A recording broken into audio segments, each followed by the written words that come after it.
This podcast is brought to you by Conquer Cancer, the ASCO Foundation. Our mission is to accelerate breakthroughs in life-saving research and empower people everywhere to conquer cancer. Welcome to Your Stories, a podcast where we hear candid stories from people conquering cancer. I'm your host, Dr. Mark Lewis. Every 14 seconds, somewhere in the world, a woman is diagnosed with breast cancer. It's the most frequently diagnosed cancer and the leading cause of cancer-related death in females worldwide.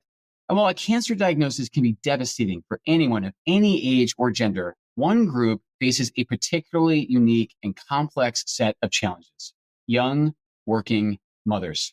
It's a reality that Aisling O'Brien knows all too well. After being diagnosed with breast cancer, Aisling spent most of 2023 enduring countless rounds of chemotherapy, in addition to breast-conserving surgery right before the winter holidays, all while balancing motherhood in her native Ireland, where 1 in 8 women are diagnosed with breast cancer each year. As a mother of 3 kids, Aisling had to process the initial shock of a cancer diagnosis, all while doing the best for her children and learning to explain breast cancer in age-appropriate terms. Today, Aisling is on maintenance therapy and has a good prognosis. Her provider, Dr. Michaela Higgins, a consultant medical oncologist at St. Vincent's University Hospital in Dublin, Ireland, was there to support her at every turn. A 2-time Conquer Cancer grant recipient, Dr. Higgins leads clinical research for patients with breast cancer, working to advance treatment and care for this population. And just to give you a little insight into Aisling's spirit and personality, when Dr. Higgins asked Aisling to join her for today's podcast, her response said it all: life is short, go for it. Today, Aisling and Dr. Higgins join us for a conversation about the many challenges that come with balancing motherhood and breast cancer, along with the promising future of breast cancer research and care. Welcome, Aisling and Dr. Higgins. It is an honor to have you with us today. Thank you. Lovely to be here. Thanks, Mark.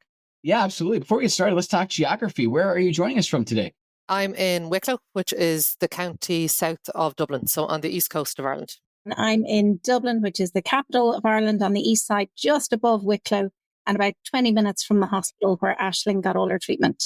Wonderful. One of the things I love is just the sort of tight-knit community of global oncology. I've actually had the chance to meet Dr. Higgins before, which was a true delight. But honestly, Aisling, you're the star of the show, and I am so honored really to be able to talk to you today. I have a lot to learn from you, frankly. So let's start at the very beginning. How did it feel in those very first few moments after being diagnosed with breast cancer? And what was going through your mind? And again, the theme of today's episode is not just breast cancer care in Ireland, it's being diagnosed with cancer as a young mother. I won't lie, my initial reaction was run. Just get out of the hospital. But once I got over that, Gillian was the breast care nurse that kind of pulled me aside afterwards to kind of go through it all with me. And I suppose that one of our first questions was, how do we tell the kids? Like, do we tell them? Do we not tell them? How do we handle it? So that was kind of our initial reaction. And then we drove home where the kids were with my parents. They reminded them, we didn't tell them initially. We had my sister-in-law's wedding the next day.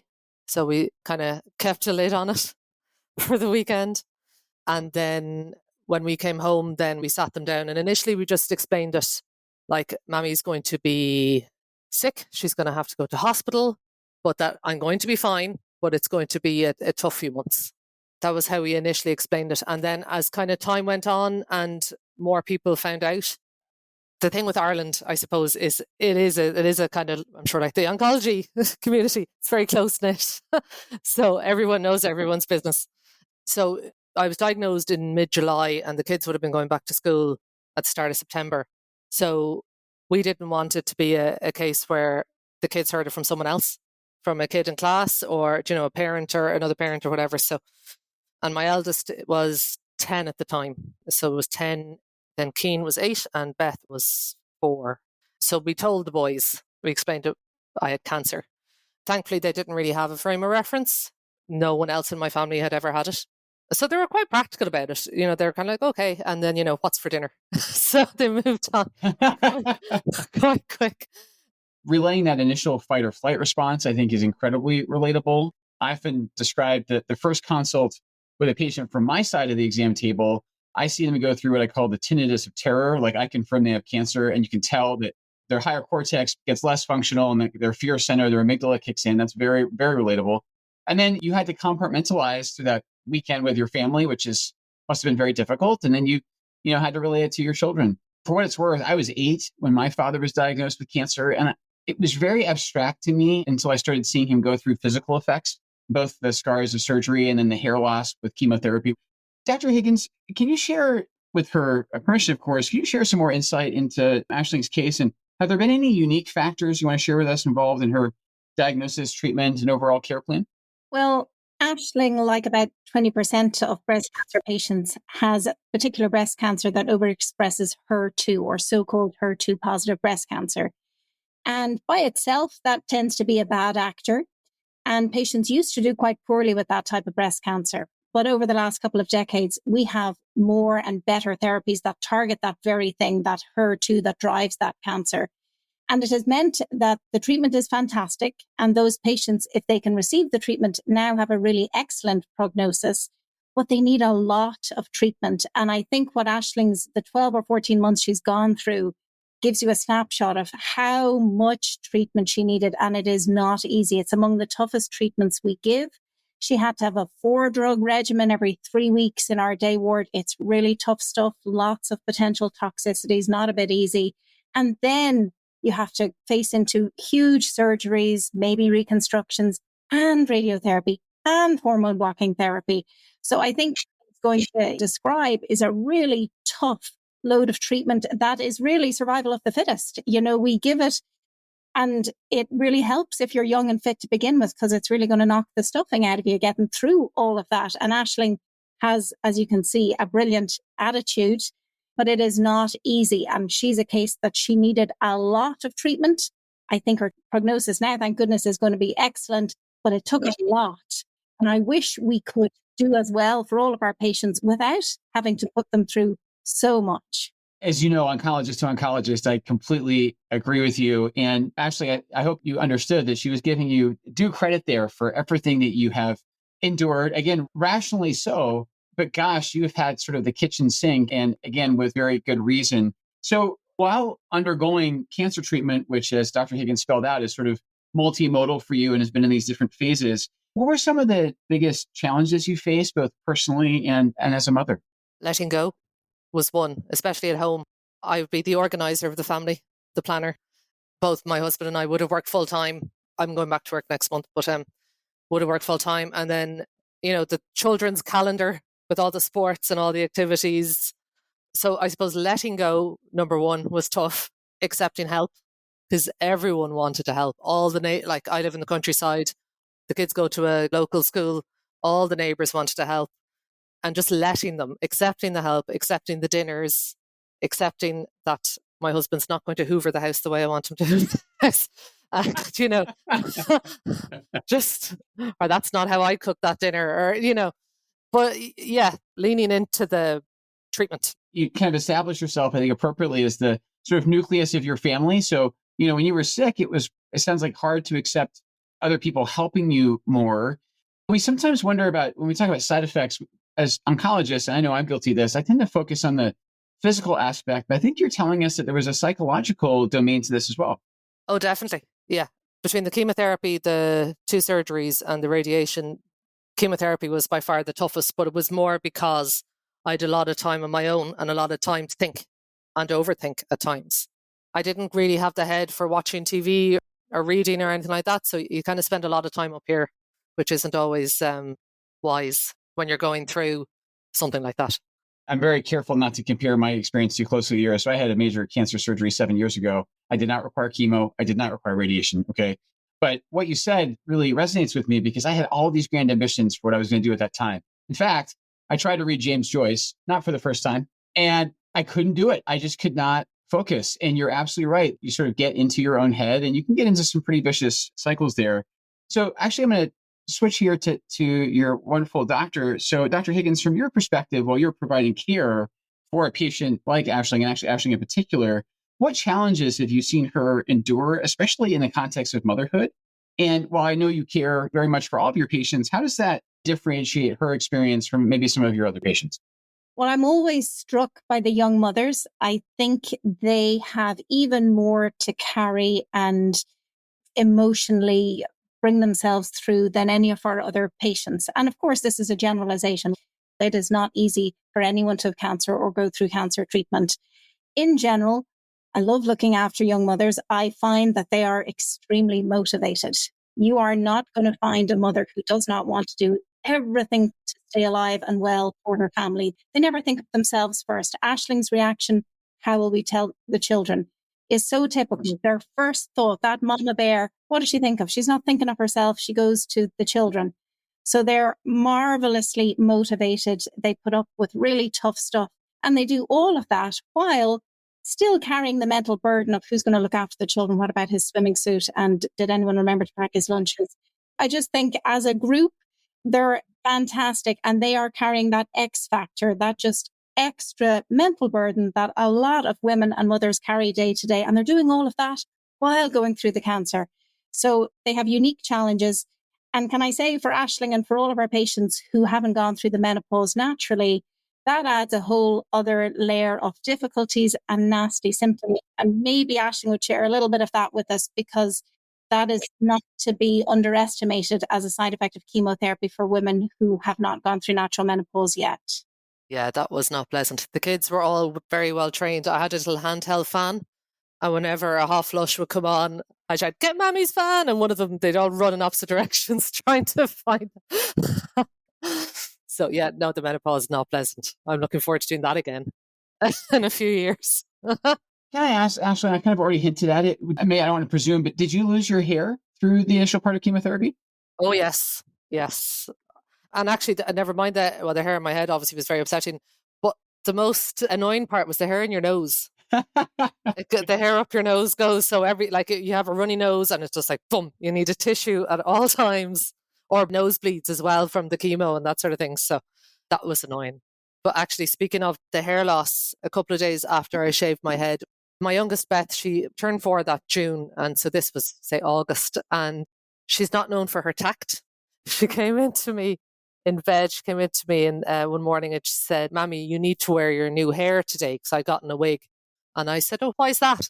You're too handsome now." Oh, yeah. Because it's very black and white. Girls are pretty, boys are handsome. Even though, it's not like that, obviously. But in her head, she was like, "You look too much like a boy now, so you need to wear your new hair." Oh, you wouldn't want to be sensitive. Out of the mouths of babes, right? I bring it up because to me, and I'm sure Dr. Higgins has thought about this a lot too, alopecia, and when we cause hair loss with chemotherapy, I don't think it's superficial at all. Because every other part of my practice, I go to every length to protect my patient's confidentiality. If you want to disclose to someone else that you have cancer and you're going through treatment, that is absolutely your prerogative. But to me, one of the visual stigmata of chemotherapy is hair loss. Almost everybody knows that.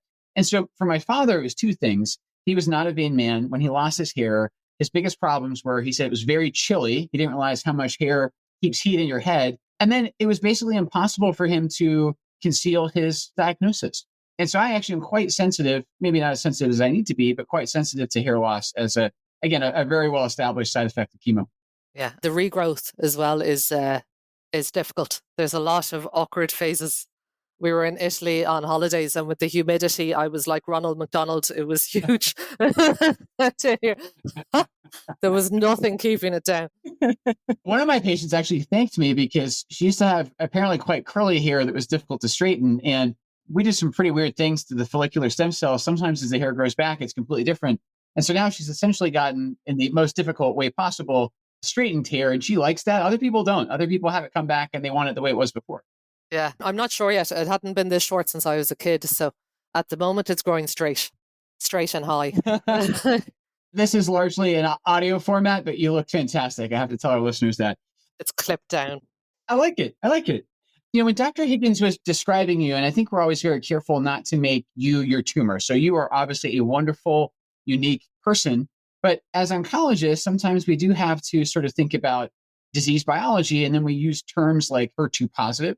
And so, Dr. Higgins, you and I both know that, when people talk about a cure for cancer, I think it's natural to envision it as like this huge monolithic foe.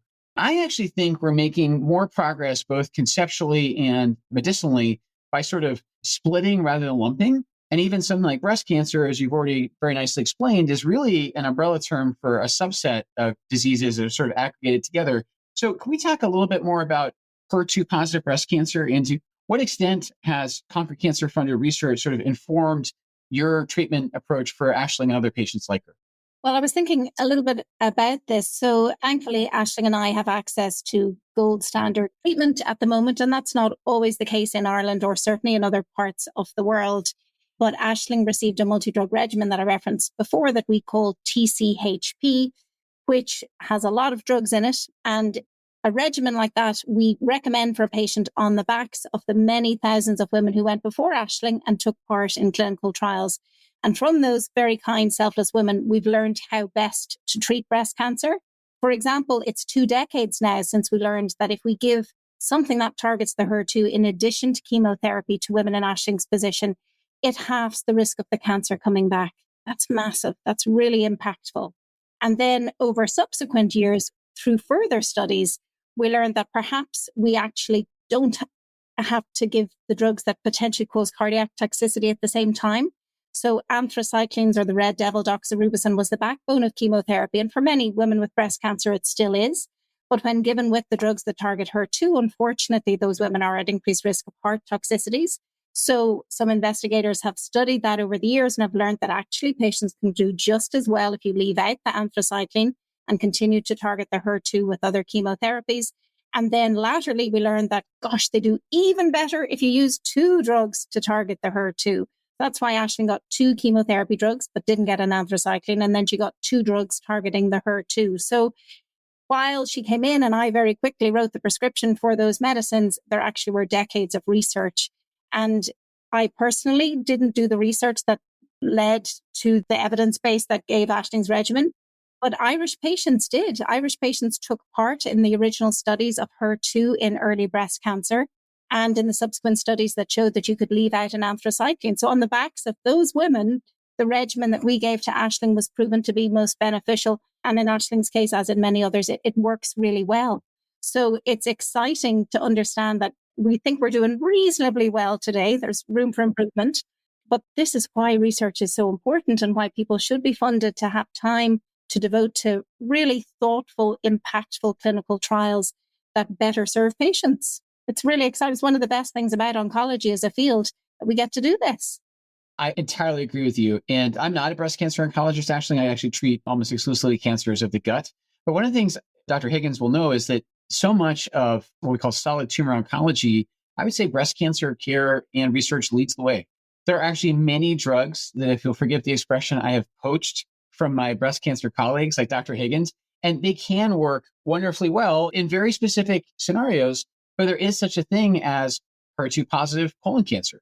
And so sometimes the drugs cross over. And so I think the other thing that's interesting to realize, having just set up this model where we're splitting rather than lumping, we also find that a targeted approach that proves useful in one cancer might actually apply to another cancer that shares the same Achilles heel, if indeed we can call the HER2 receptor an Achilles heel.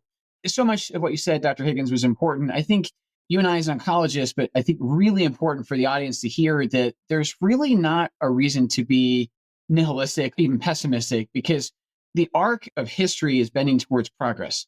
The problem is it's not happening fast enough for every single patient that we want to help. And that really is where research comes in. Research, I think, sounds to many like an incredibly risky proposition where we're asking patients to be guinea pigs.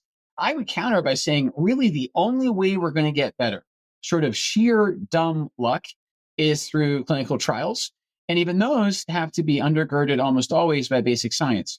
So the drugs that you mentioned in the TCHP regimen, it's absolutely wonderful that they are helping women around the world. But we only got there first through basic science study. And then, as you mentioned, through huge, really robust trials that enrolled thousands of women, including women in Ireland. So that to me is, like you said, the beauty of oncology. I have visibly witnessed it getting better, even in a relatively short career. And there are drugs, frankly, that exist now that I could, in almost like a time machine, go back and help my dad in the 90s that just didn't exist then. I just think that's one of the most heartwarming things about oncology, and both my head and my heart sort of celebrate the field in that way. And can I just say, if you would like to be a breast oncologist, Mark, you can come to my clinic anytime. You are so kind. I often say that I've sort of subspecialized below the diaphragm, but thank you so much. I might take you up on that. I will say to both of you, last time I was in Ireland 5 years ago, I was so impressed, not just by your hospitality, but your oncology community, that's the word I keep coming back to, was just remarkable. Speaking of community, Ashlyn, back to you. What do you want other mothers, I mean, listeners in general, but young mothers in particular, what do you want them to know about navigating cancer and its treatment?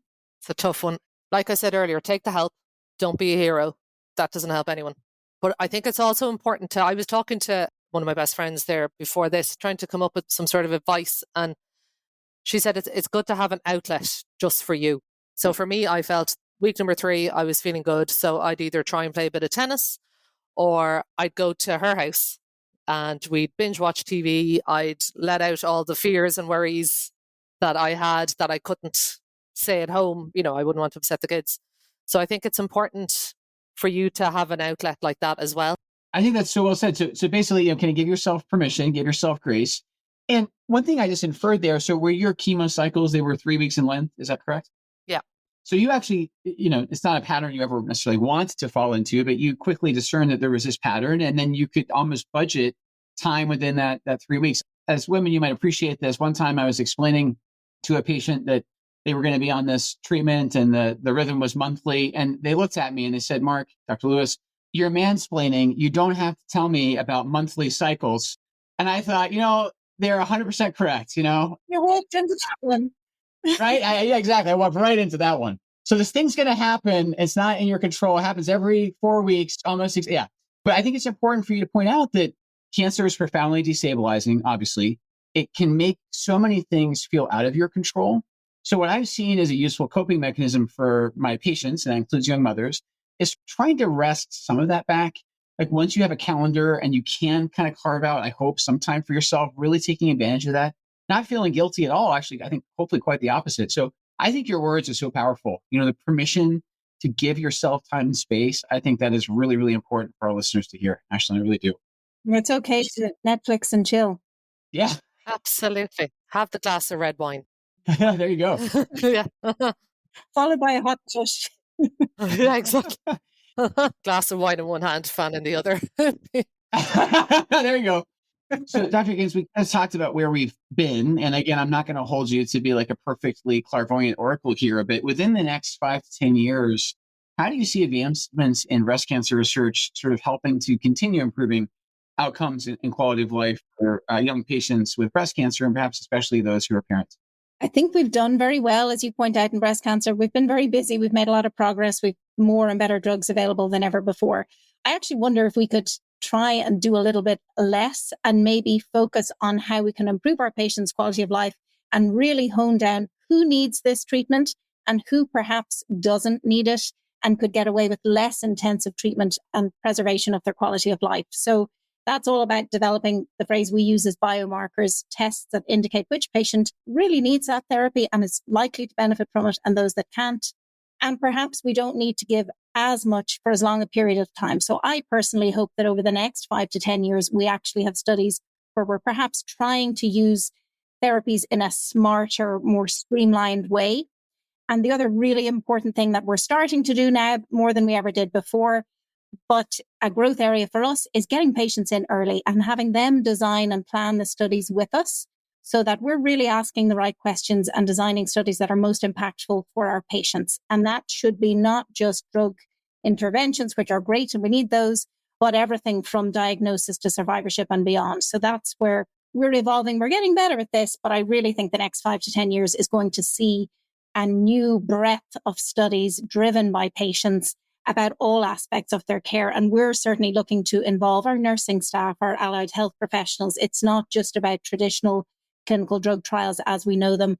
Let's think bigger, let's think broader, and let's get the patient involved earlier.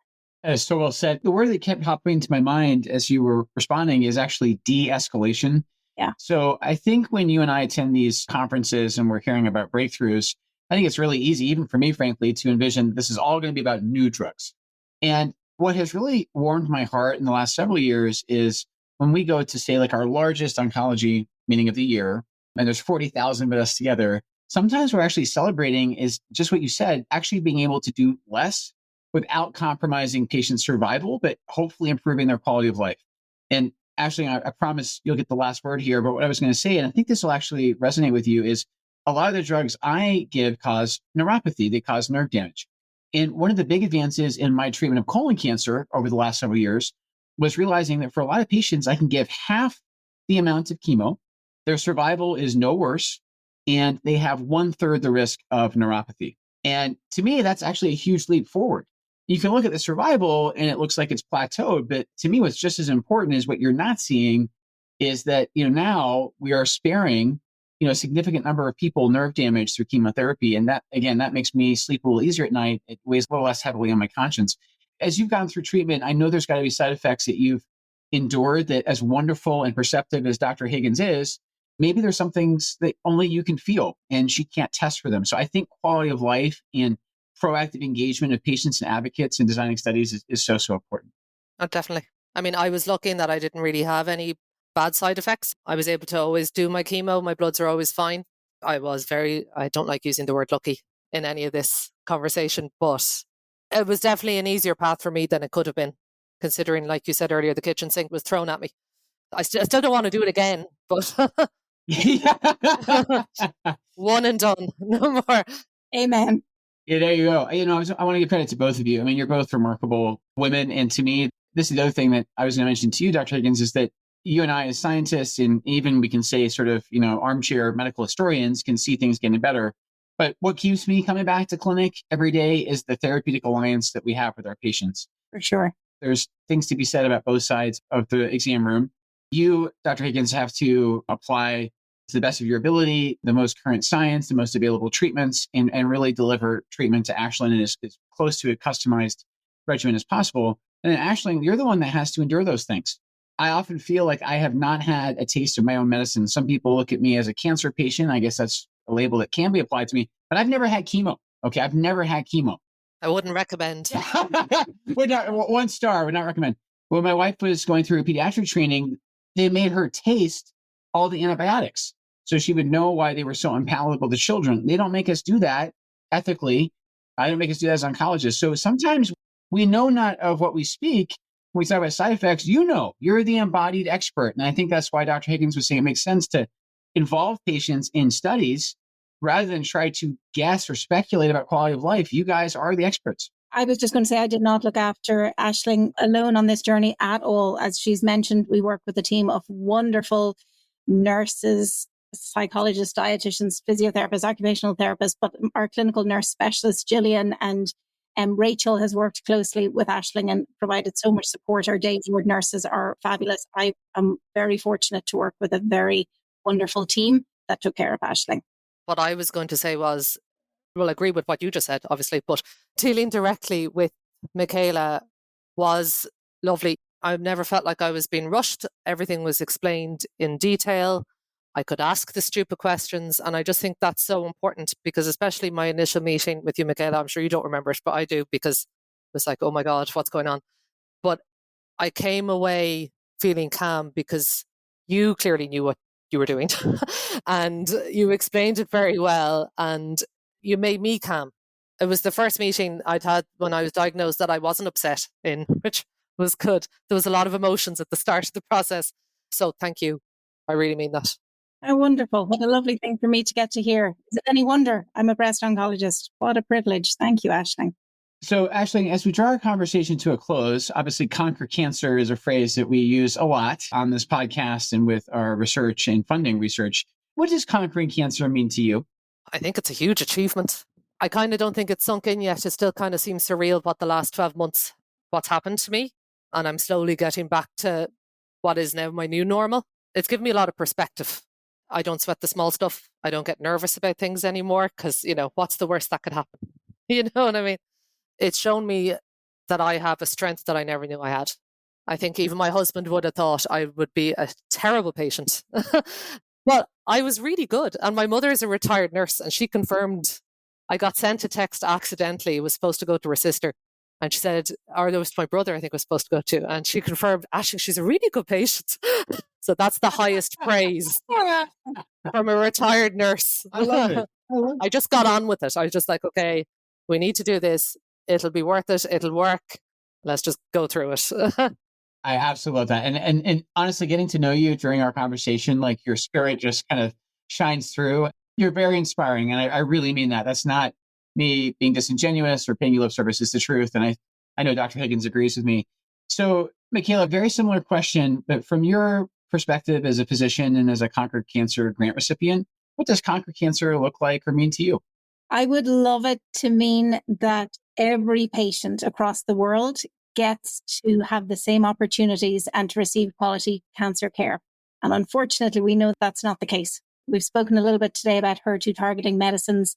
The fact is Herceptin or trastuzumab was FDA approved over 25 years ago, and only a third of the world has access to it, let alone the newer HER2 targeting drugs that Aisling has been able to receive. So unfortunately, this world we live in doesn't provide the same care to women or men in different places born just by circumstances of their birth. You can be lucky or unlucky. So for me, when we finally do get to Conquer Cancer, it will be providing every person with the same opportunity to prevent cancer where possible or detect it early. And we have some way to go to work towards that goal. Wow. That's both, I think, a sobering way to end our conversation, but also something of a call to action. So it's been an absolute delight, even under very difficult circumstances that you've gone through. It's been really a delight to talk to you. Thank you. Thank you, Mark. Lovely to meet. Continue the great work you do and the great humor you do it with. Well, you can probably tell it's a bit of a coping mechanism. We deal with heavy things, but there's also so much hope to be found and sometimes laughter too in the oncology clinic. So I thank you both. And I thank you for listening to this podcast, which is brought to you by Conquer Cancer, the ASCO Foundation. As Dr. Higgins said, Conquer Cancer is creating a world where cancer is prevented or cured and where every survivor is healthy. You can make a gift at conquer.org/podcast. The participants of this podcast report no conflicts of interest relevant to the content of this podcast. Full disclosures can be found on the episode page at conquer.org. The purpose of this podcast is to educate and to inform. This is not a substitute for professional medical care and is not intended for use in the diagnosis or treatment of individual conditions.